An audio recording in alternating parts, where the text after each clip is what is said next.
pangandoy nga ginaro na ton tanan. Bisan makuri ang kinabuhian na padayon lagi hapon diri mawawara. Hakal sa dadamo ang problema, pero ang kusog ti kang ha pamilya. Kung mapagkulot katatanga mo, buhat liwat dayon, kayan paglahom mamuan aton balon. Ayaw ka baraka kon mahinay ang pagkabuhi.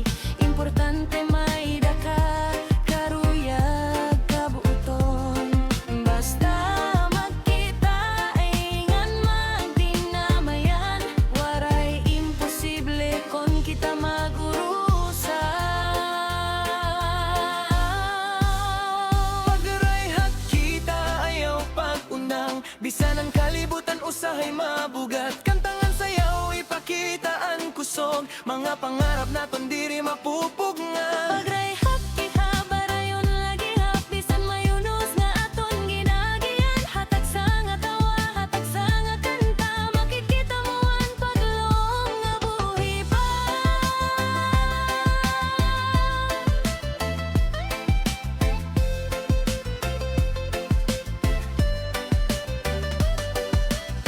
Damo manan na siring waray na, pero kita nagpapadayon la. Kayang tao nga may determinasyon, makakaabot gudhan niya destinasyon. Mga sangkay kaupod hapakibisog, nagdadara hindi paingan kusog. Bisan guti ay laan naton kwarta, basta nagkakauro sa may kalipay pa. Igialsan kamot hold up ini. Singgit kusog diri kita mapirdehan kahadlok.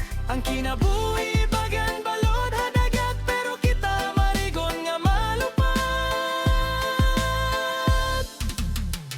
Pagaray hakita magkantangan sayaw. Bata makarahin lipayngan krusoy. Hakada pitikhan musika yanan. Aton kasing-kasing padayon nga buhi. Kung may tawo nga diri nasabot, pasag dila padayon ang Dios kay diri tanan. Mahuyo na imo, pero importante buhi ang prinsipyo. Ang kablas diri man kapakyasan, usala ini nga pagsasagahan panahon. Kung maning kamot ngan may pagtuo, may maabot mamaupay nga adlaw para imo. Bisan ako'y naalawas ano na huna. May dagi hapon rason para lumabang pa. Kayang kada gabi may kaakibat nga aga. Nga nang kasakit may katapusan pa. Abitay hakita sugadhin musika, nagdaraihin kusog ngan kalipay pa. Ang kada pitik sugadhin paglaom nga nagpapakusog hanaton pa.